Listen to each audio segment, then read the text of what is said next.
Good. Welcome to this panel and discussion about managing violent conflict risk at the national, regional, and global level. As you know, preventing violent conflict is a priority for Sweden, including during our time as a non-permanent member of the UN Security Council. A challenge that we have heard already this morning is that prevention is seen and perceived by many member states as intervention or threatening national security and sovereignty.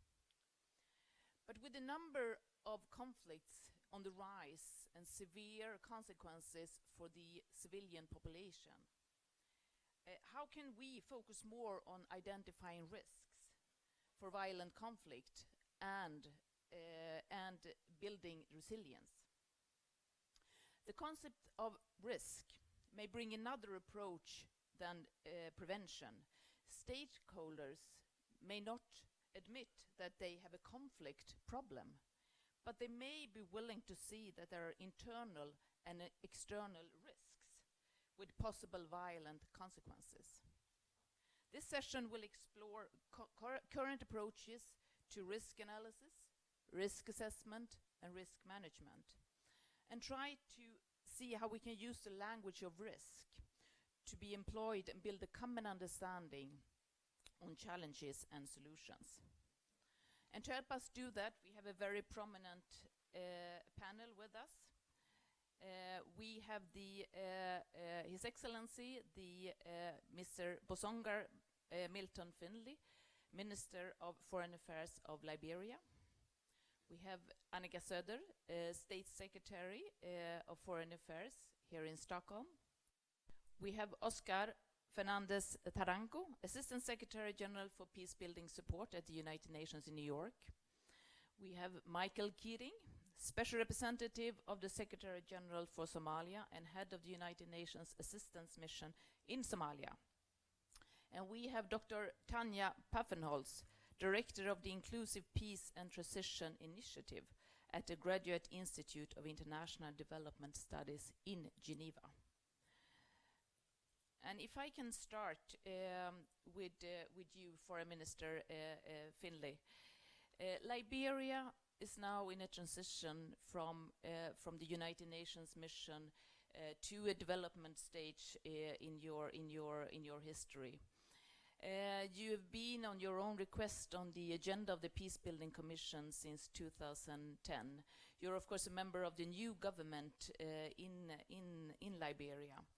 I was wondering if you could talk a bit on how you see that Peacebuilding Commission has helped you in identifying and managing risks.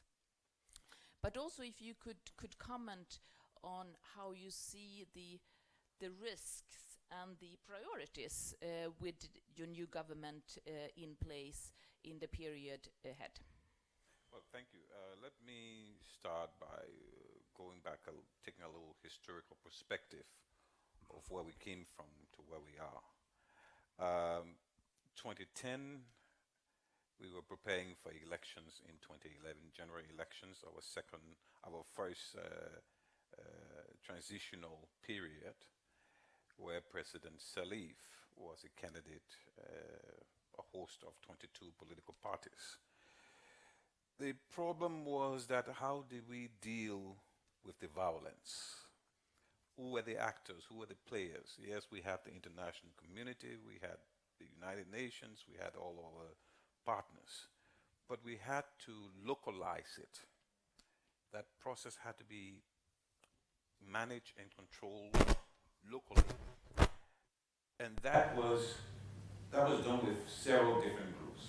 I'm pleased today to have the founder of the Situation Room, which was strictly a female group.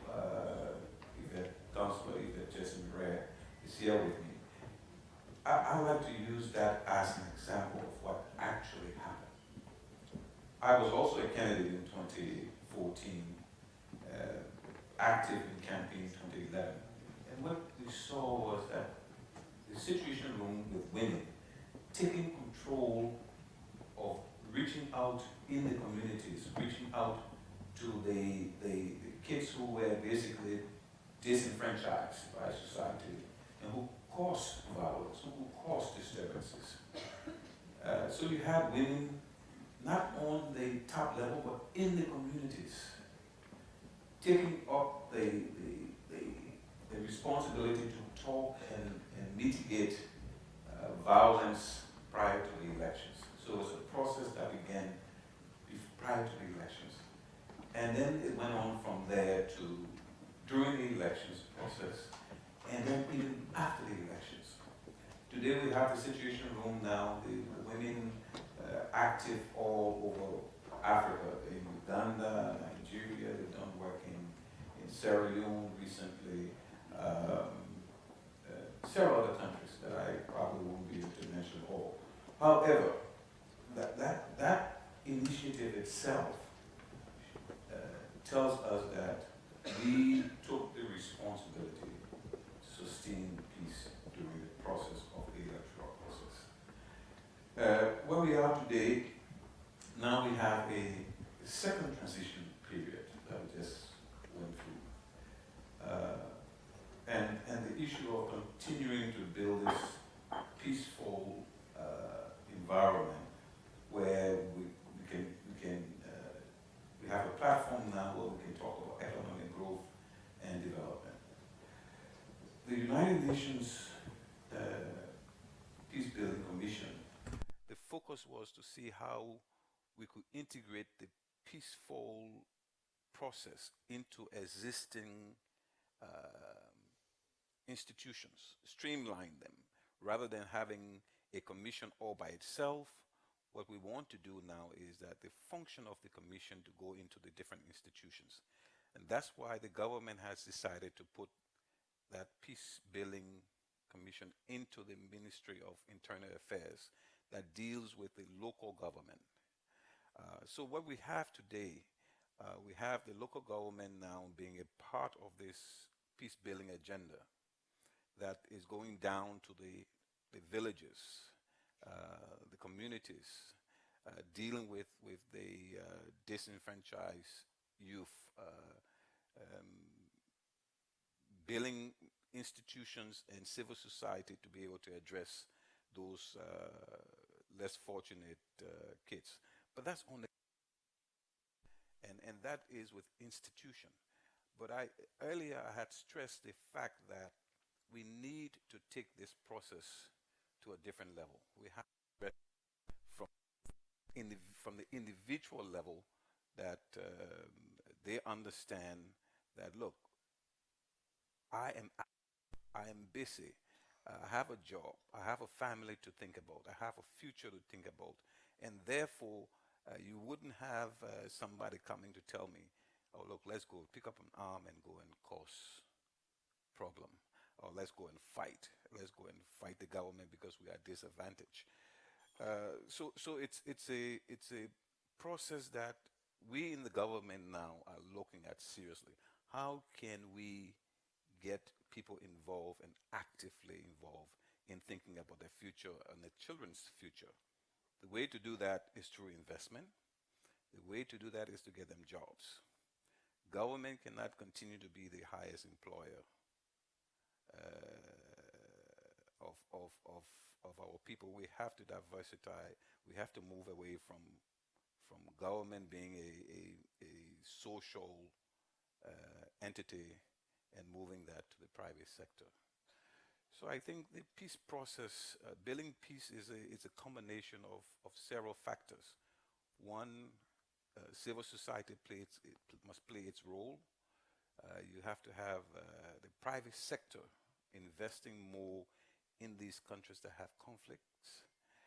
Government have to make sure that the institutions are strong, to make sure that the wealth are equitably distributed.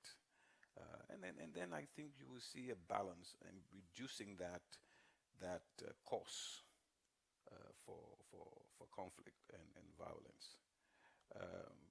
Of course, now we have a serious issue with gender-based violence. That is basically another factor of stopping growth. We need to be able to address that.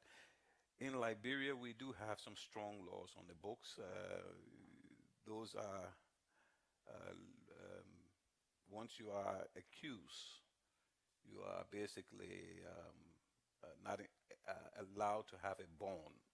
But that law it's now being challenged to a certain extent. But I think that locally that will be addressed pretty soon. But let me close on the question that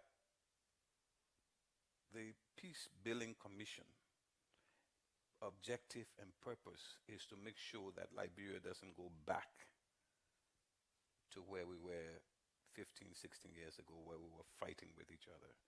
I don't see that happening, but there's a possibility if we don't get fresh investment, if we don't provide jobs, if we don't give people, and somebody used the word hope, if we don't give people hope for a better future, where their children can be secured, where their livelihood will be better, there's always a possibility we may slip back into conflict.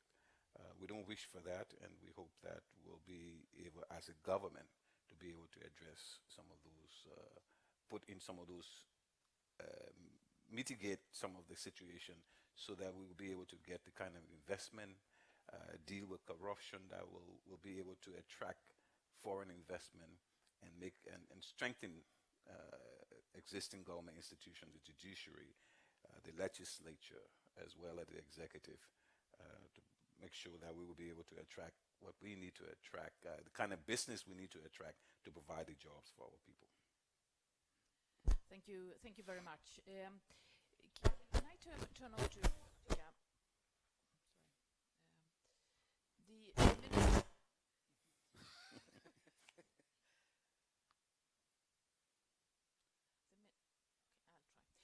The minister emphasized the importance of building strong institution.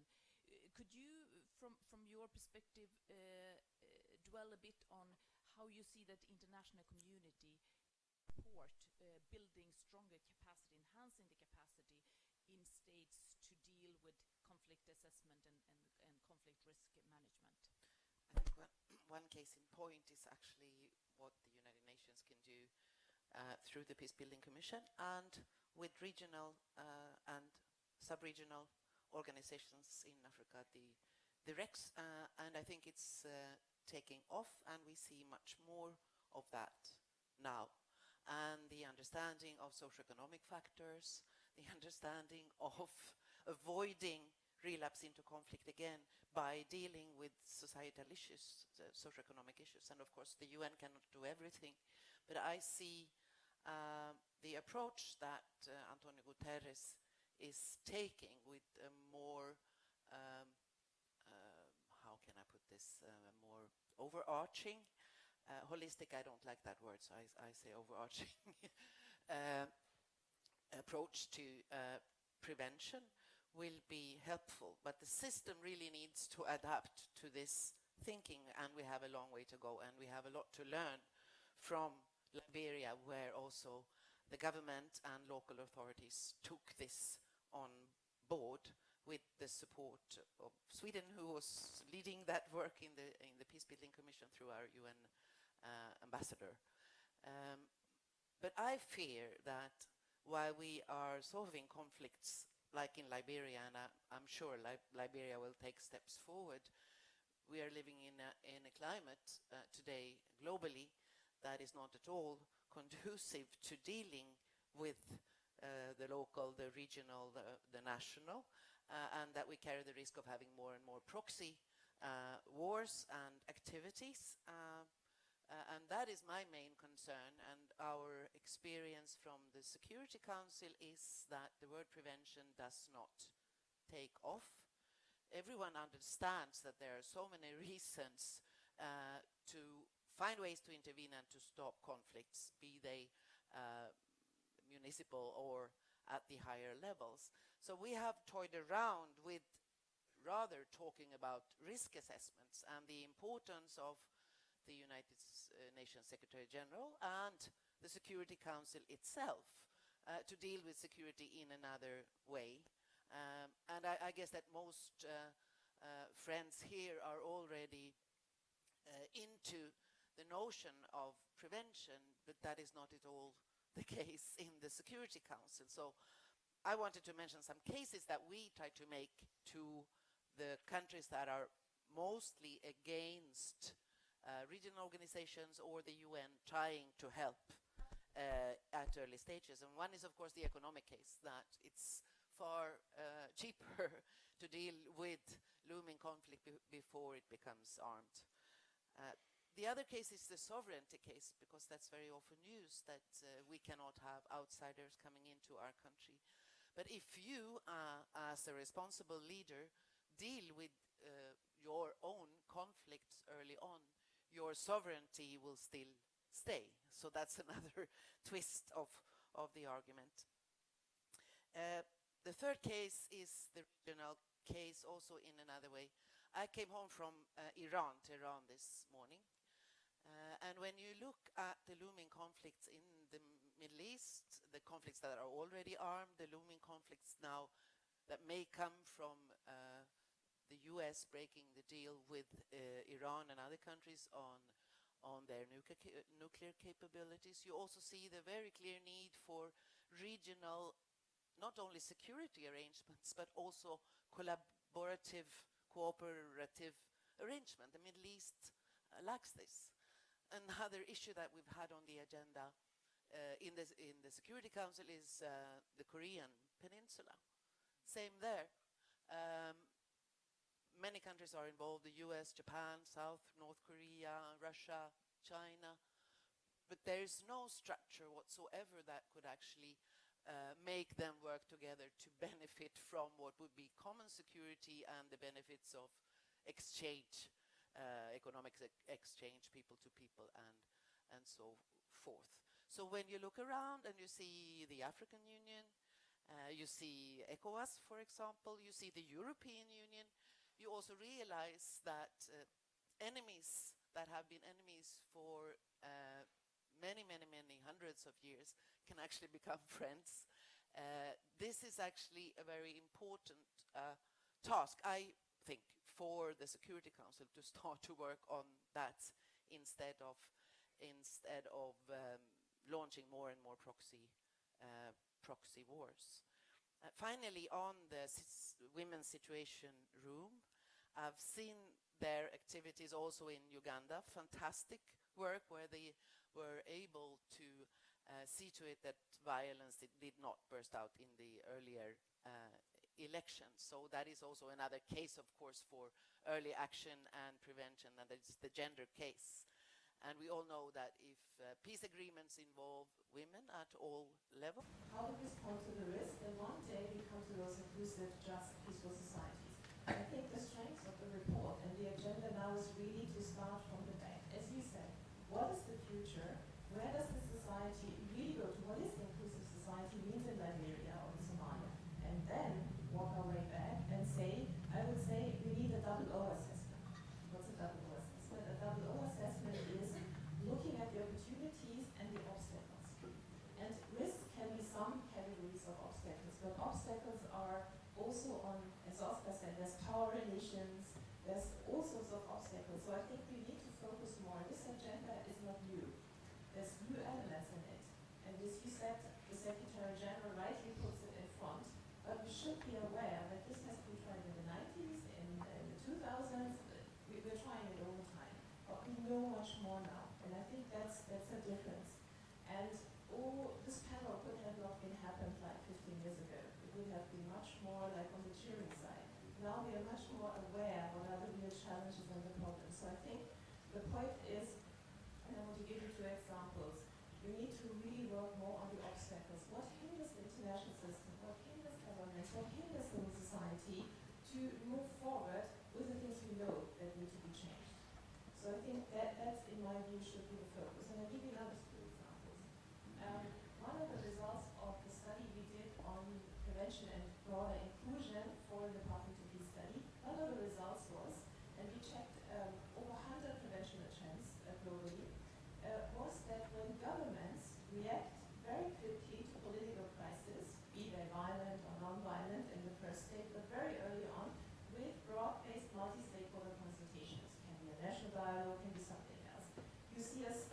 calling down of violence.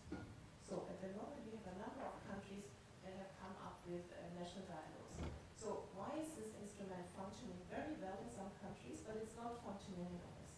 And I think we see here is a government like Liberia ready to really open up and say, yes, we need to do this collectively, but without co-opting all the stakeholders, then it can move forward because A, there's political will, but there's also broad-based support for the process. But what we often see is a technical approach to it. You are often told, and will tell us how to do this. How do we bring, and that's my second example, how do we bring women into this dialogue, for example? Then it's a very, like, okay, do we need an advisory body? Do we need a consultation? Do we need, but it's not asking like, what is the process? Because a national dialogue is usually a tool at a certain stage of time. You have had a lot of dialogues in Somalia. You can think about when is it appropriate, what is the issue you want to discuss in Liberia. But certainly it's not the same in South Sudan or in Somalia or in Liberia. So the point is what we see often, for example, on the Women, Peace and Security agenda. How can we get women into the process? This is often a demand, but there's not even an analysis of what the process is. Are we talking about a constitutional reform, an election? Are we talking about sustaining government structures and making them more inclusive? Or are we talking about negotiations? So we have often a very sort of set of small tools like, okay, women should be included in the negotiations because they're not there, and you said rightly so, we know when they're there, we have this. But there's not often the goal focus for what purpose exactly and what kind of modalities we need for what purpose. So it's exclusion is a problem, but how do we organize inclusion in a way that it really talks about geographic exclusion, gender exclusion, minority exclusion, but in a way that it is really geared towards all the various phases of the process and the various basically types of activities that are going on. So when the UN does something in a coordinated way, is it just adding up another consultation, which we see a lot? Consultations have been the most form of including more people into dialogues, but it's often the tick box. Okay, we have consulted, we have this report produced, we hand it over to the decision makers. But what are the obstacles that decision makers will maybe not respond to it and really take this? Then we need civil society to go to the street and mobilize. And I always admire the women of Liberia who just know, like, we have to go to the street. And this is my last point. Often the flip side of the inclusion hype, let's call it like that, is that in many countries outside of Liberia, we need to help them. It's like, okay, the government of the UN needs to invite us to participate. So let's see what formats they set up and then we come. Instead of how can we mobilize, and the question is what needs to be done for a process, and then what's the role of women and others in this process.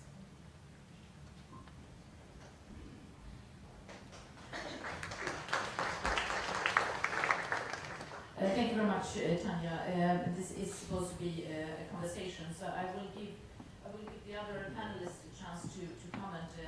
Tanya raised a number of issues that I'm sure that you'd like to comment on. Maybe to throw in another question. In the World Bank UN study, one of the recommendations was the sharing of risk assessment. I mean, is this something that you feel that you're doing? Do you have the right tools for that? Can we do this better? But I'll start with Michael, actually, your presentation. No, I mean, the reason I talked about risks rather than opportunities and obstacles is because of the title of the session. There are plenty of opportunities and plenty of obstacles. And when it comes to, I mean, the one thing I don't want to lose track of in this conversation, by the way, is the number of times that as a result of the partnerships we have with the international community and Somali actors, we've been able to intervene to prevent the eruption of violent conflict.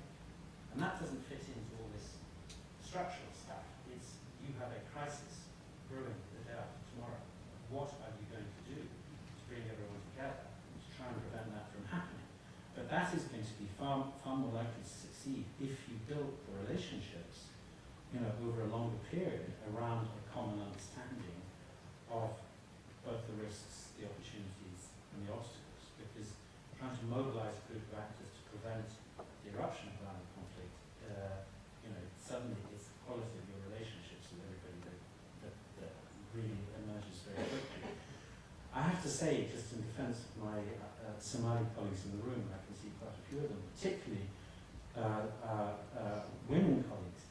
I mean, there has been box ticking in Somalia, but there's also been some really deep stuff going on. For example, in the last electoral process, 24% of the parliamentarians are now female, which is a fantastic achievement. And that was as a result of them going out on barricades and us supporting them. It wasn't us, it was thanks to their work. The question is, how are they going to use that opportunity and translate it into real benefits for inclusion, for women's empowerment, for a national agenda that is just not the one that we've actually always familiar with.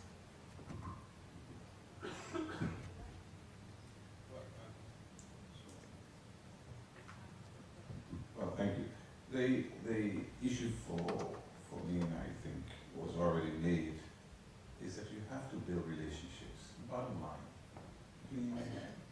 is that in order to mitigate the risk. The typical example was the elections in Liberia. UNMIL, as well as the international community, were very active in engaging all of the players, the political parties, the youth group, the women group. And that engagement, because of that engagement, we all stayed on course. Had that engagement had not come and that relationship was not built prior to the elections, we probably wouldn't have had an election in Liberia. I mean, it was going to go off. But because of the partnership engagement, the partnership relationships, where you could call on each political party leader, each political party, each civil society group that had some influence, and that relationship in itself, I think I was laughing at the whole process after the process was over. I mean, I was deeply involved in there, and sleepless nights. How do we keep this thing on course? Is there going to be violence? There are political parties that were playing power tricking and all of these things to start the process. But because we had a relationship personal relationship with the international community, we stayed on course. And not only the opposition, the ruling party, with pressure coming on board that you have to stir the course. Democracy is prevalence. If you want to rule, you have to rule through the ballot box. If you want power, you have to get it through the ballot boxes. With all that relationship, building those relationships with the different groups, whether they are women, whether they're political parties, government, youth group, traditional groups. In the absence of that, the risk is very high.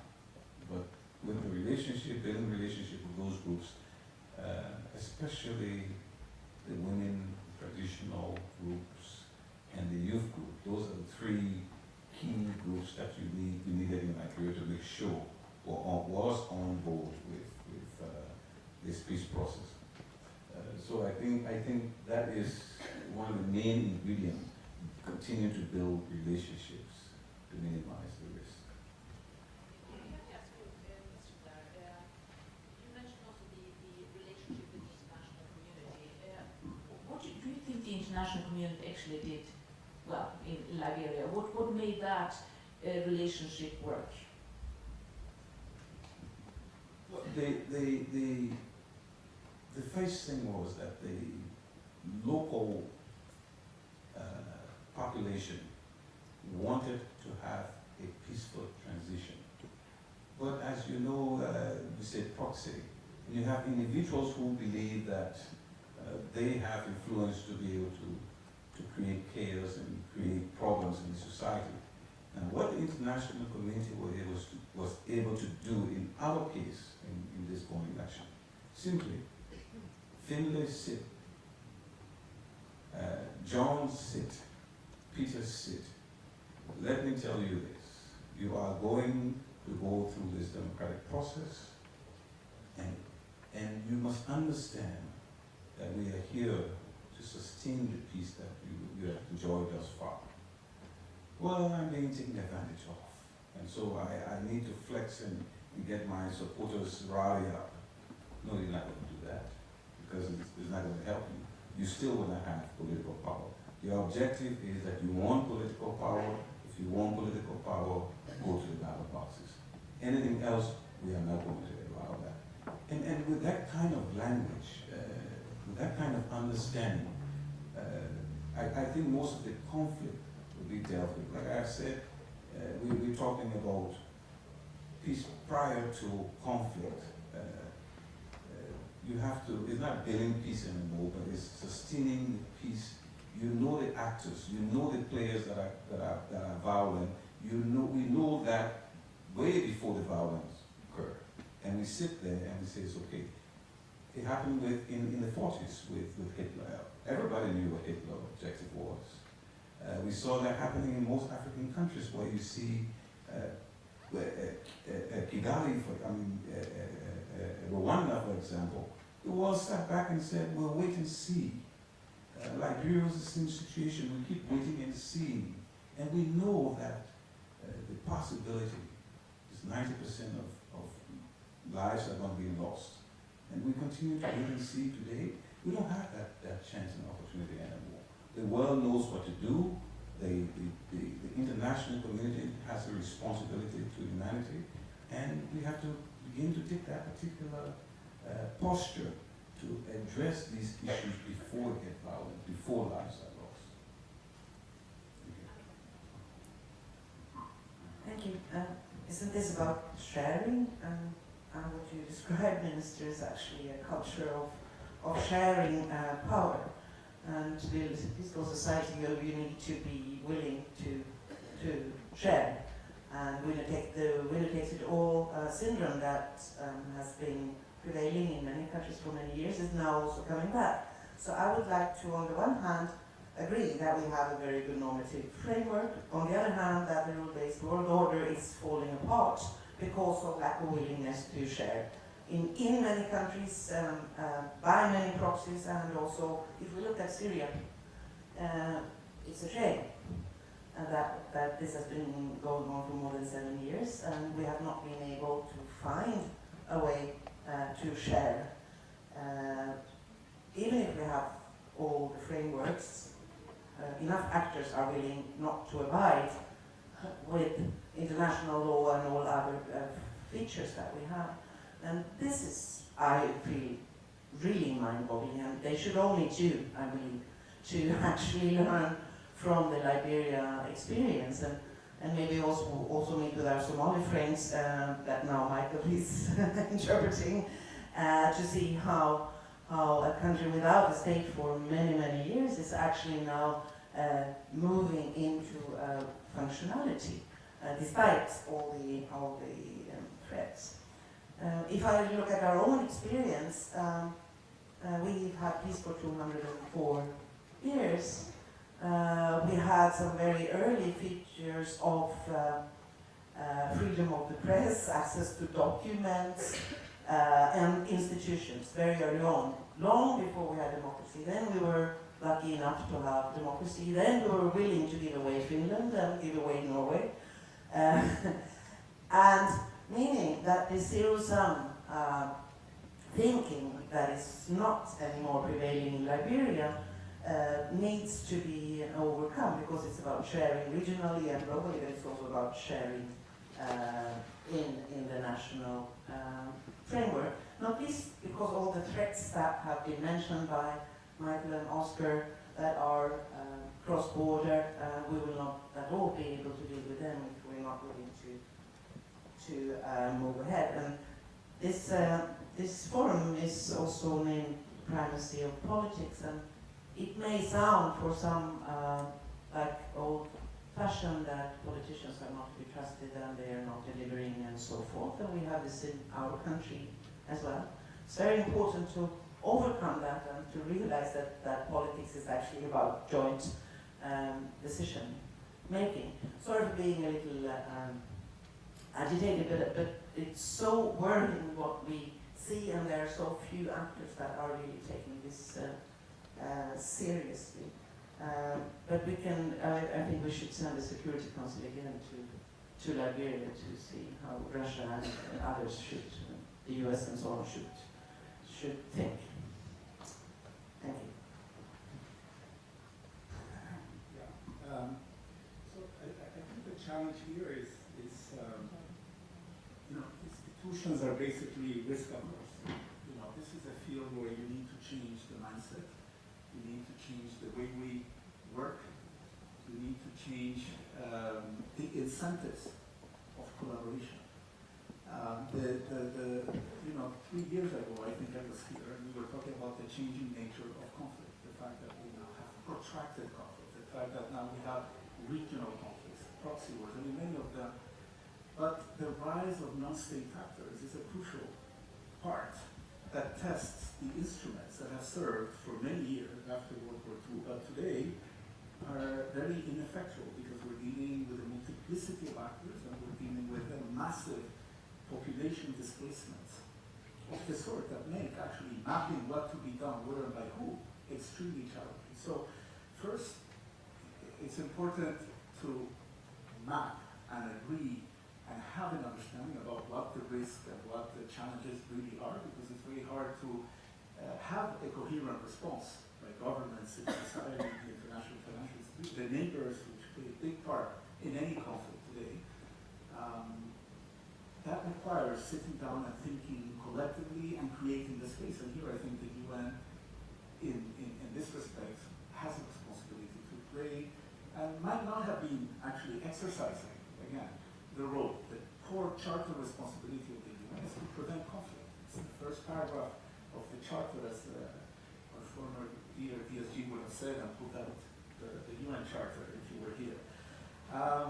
So the issue is, how do we mitigate risk? How do we manage risk? And how do we do risk-taking interventions? Because otherwise we are not making absolutely any dent in the situation. We are most likely helping to polarize, because the way development aid or humanitarian aid or any aid, security aid lands, tends to either freeze or propagate or add fuel to many of these conflicts, unless we do this with the notion that this is about reconciling, it's about bringing the inclusion, etc. So I think the good news, really, is despite the difficulties in the Council, we had 130 member states take the floor at the General Assembly to talk about the centrality of prevention. This is a big deal in this day and age. This is not to be taken lightly. Because also the way, and I think the PGA was referring to it, the way at times prevention has been, the double standards that we use in prevention actually hurts the efforts of the UN. So our Secretary General has been extremely clear-eyed about this. We cannot have double standards in this picture. The other is, therefore, we need to have organizations that are fit for purpose. And the new moment that Tanya was referring to would not make any sense unless the UN was absolutely trying to reform the way we do business. And the way we do business comes through a reform of the peace and security sector that is being done simultaneously in real time with the reform of the development system and the management structures that allow us to put the field at the core of what we're doing. Not the headquarters and all these debates that happen there, but what does this mean in the field? And what this means in the field is about how we break the silos of budgeting, how we incorporate peacekeeping and special political mandates with the role of UN agencies, funds, and programs. If many of our peacekeeping operations today are going through a fundamental, massive re-questioning, I mean, when you see the performance in South Sudan, in Central Africa, in Mali, this lack of the centrality of the political solution is fundamental. We cannot be talking about these things in the abstract. There has to be political solutions, and the international solution is support to these national bottom-up. At the end of the day, prevention is a core government responsibility, not the international, but it's a core government responsibility. So several things here. This new department that will soon be called the Department of Political and Peace Building Affairs is a big change going in that direction. The renaming of the Department of Peacekeeping Operations to the Department of Peace Operations, Department of Operation, Peace Operations is fundamental because what we see missing right now in many of these peacekeeping operations is the lack of a peace-building strategy that will allow for an exit, that will allow for a resolution of the conflict. And this is crucial because there's only so much stabilization you can do if you're supporting structures that are not accepted by important parts of the population. And here we come, I mean, there's many things to be said, but the way we finance this is particularly important. And here, the type of flexible, unearmarked funding that can go and help and directly fund some of these initiatives. What Michael was saying, this is something that happens in real time. And our institutions, literally, are designed to work in time periods of 12 to 18 months response when the problem is way beyond. So this is crucial, that you need structures, you need capacities, you need expertise, and you need a people-centered approach. This is what this is all about. The SDGs is about a people-centered approach, but we quickly need to go from the lip service of leaving nobody behind to really, really looking, who are we leaving behind? Because as we're speaking here, in many of the same missions we're talking about, a lot of people increasingly are being left behind in bigger numbers, creating the next much bigger problem. So again, sustaining peace, peace building is about acting much earlier on. This is what the World Bank UN study is saying. When the policy options are much, much bigger, it's not about waiting. And this is unfortunately the way we are engineered right now. Politicians, institutions love to respond to a crisis because it's a visible thing, but very hard to prevent it from happening. And the problem there is that the incentives are wrong. You get promoted in any institution, and I really like to take this challenge out, to respond, not to prevent, because you can't really show that you have done it. But this is what we need to change in the culture of collaboration, not competition, of sharing data and not hiding data, in strengthening national institutions and not propagating business models that keep the UN in business forever. We need to avoid the subsidization concept and approach that we have that the international community knows better. Frankly, it's about really empowering women, young people at the local level, and very few financial instruments exist. I would like to say that Sweden's contribution to the Peace Building Fund is one of those unique exceptions. And just to mention it, because I think it is making a difference to bring the UN together to be relevant. Thank you. And our contribution to reform. Very briefly, As the two UN guys on the panel, I mean, we're talking about re-engineering the UN, really. I mean, in my limited experience doing this stuff, I mean, the value of the UN is in building partnerships around getting things done. I'm not assuming that what can be done is limited to what the UN capabilities are. And we need a different mindset, a different approach. And the UN's real value is in understanding these things and then building the partnerships with the local authorities, with local civil society, and then crafting things around that. And not necessarily doing it itself. I get enormous pleasure when you introduce an idea and then 6 months later somebody from a complete different organisation starts lecturing you about your own idea because it's gone through a process. That's success for the UN. Do you know what I mean? The other thing I just want to mention is that bizarrely in Somalia, every time things go wrong, the biggest problem we've got is keeping it on the international agenda because the Security Council is so interested in drama.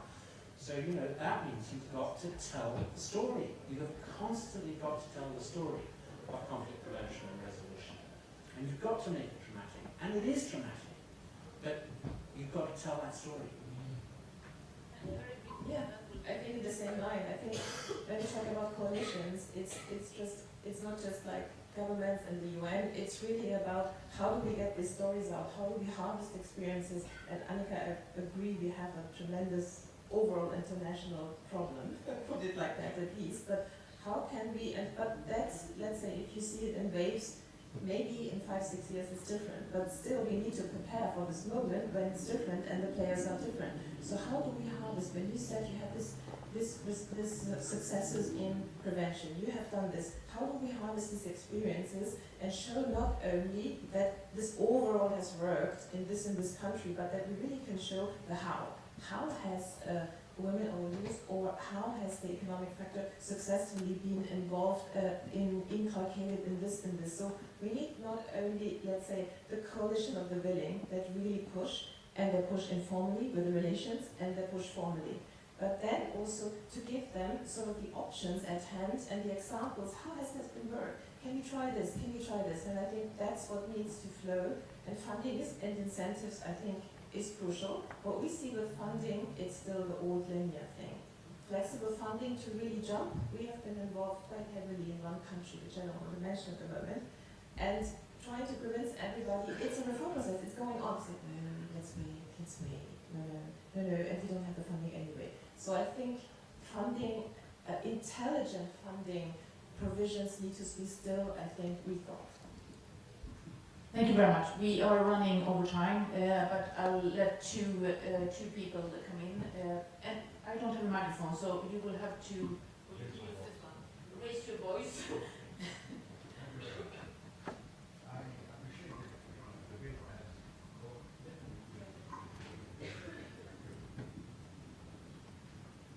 I say I appreciated that debate about how to manage certain situations, in particular the preventing the violent conflicts. But I'm afraid that talking about peacekeeping and prevention and so on would deteriorate into just managing situations and dealing with them or moving them from high intensity to low intensity while all the conflicts remain active. What the representative of the Secretary General to Somalia said was absolutely right. We shouldn't only address the governments and their agendas, but the people and the agenda, what we call national agenda. National agenda means poverty, means frustration, the anger of the people. Can the system deal with that? I believe this is a tall order. If you want to talk really seriously about preventing the causes of conflict, then you have to address the main causes, which is poverty, which is frustration, etc. And the system cannot do that. So that's that debate in this panel, the morning panel and the coming panels. You are talking within the system, and the system is failing. Let me seize the opportunity and introduce some blunt ideas or blunt words. Preventive diplomacy. It is the UN diplomacy. When we look at Syria's situation in Syria, we find that the situation in the Security Council itself is preventing a preventive intervention. Let alone the nuclear deal between the 5 permanent members plus Germany and Iran. Was it not a preventive diplomacy? It is this most glaring example of preventive diplomacy. And now, so we are talking about the system, this small system, peacekeeping, peacemaking, problems in Congo, problems here and there. But we are not talking about the reality. We are not talking the truth. The truth is that the preventive diplomacy cannot do it, and we see that, the obstacles and how to start, where to start. This is a very tall order for the UN, and then beyond the UN system, we go and we'll see now US era, then US Korea, North Korea. Those are the examples, the real examples of preventive diplomacy. Would we succeed? I don't think so. And when we talk about making peace, preventive diplomacy, a debate should not ignore those issues. On the ground, real examples, not just the reports of UN and the World Bank. There's someone down in the corner as well.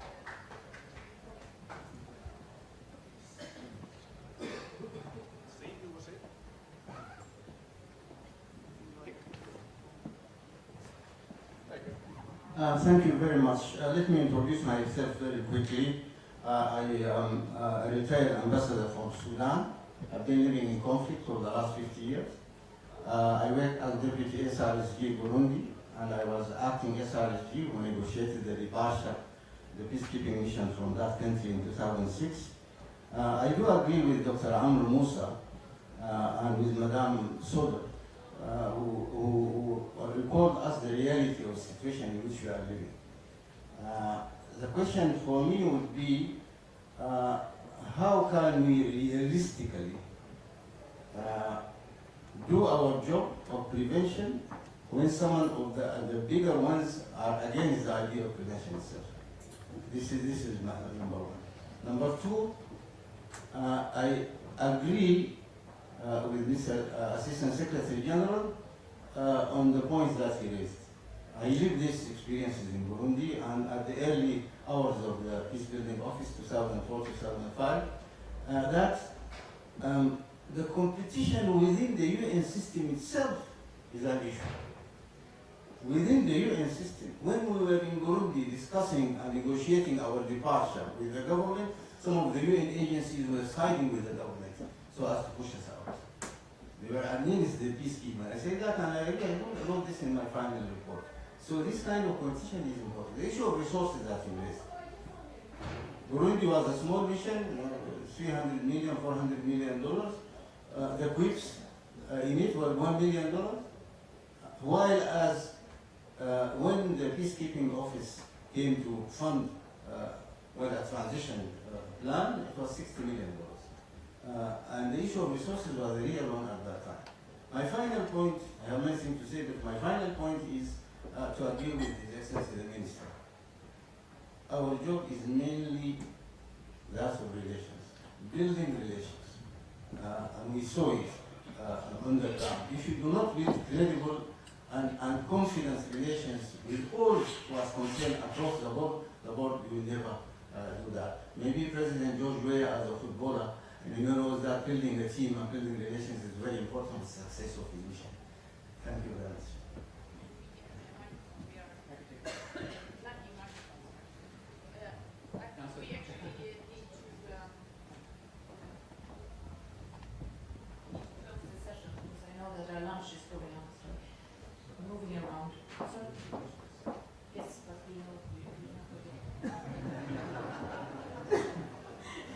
So I will, without further ado, ask the panel to address who wants to start. I think there were interesting discussions about preventing the prevention, but also the root causes and others. So Annika, would you like to start?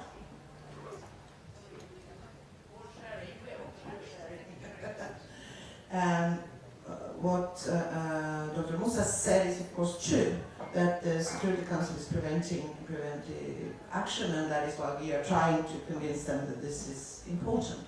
And this is one reality. Syria, Yemen, Libya, and so forth.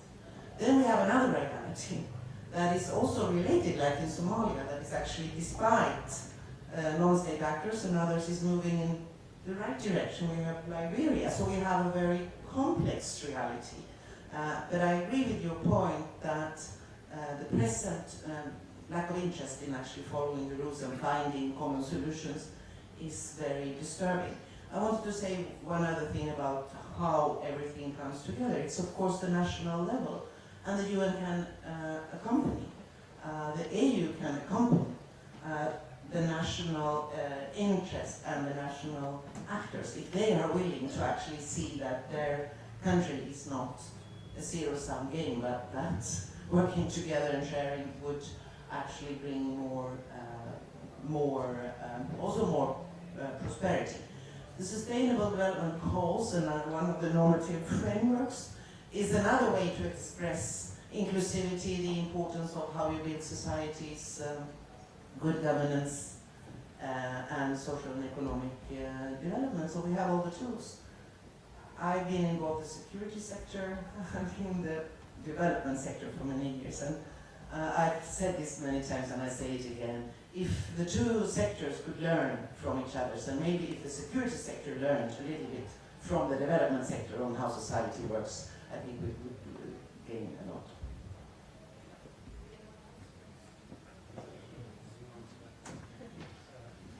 Question about how do you prevent when there isn't an appetite for prevention.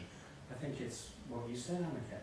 If a country wants to prevent conflict, who is going to get in the way of that? I mean, if there is real political will and inclusion of people, and they are determined to approach elections or security sector reform or the justice sector from that perspective, that's the most powerful way of moving things forward, regardless of what distant powers say. Thank you very much. I know many of you have to go to other lunches, but I'd like to thank the panel for a very interesting discussion. I know that this has set the scene for many other discussions that will take place on the days to follow. So thanks a lot to all of you. To the public, I'm sorry that you could not ask any more questions, but I'm sure that there will be coffee breaks and other possibilities for you to interact. So thank you so much.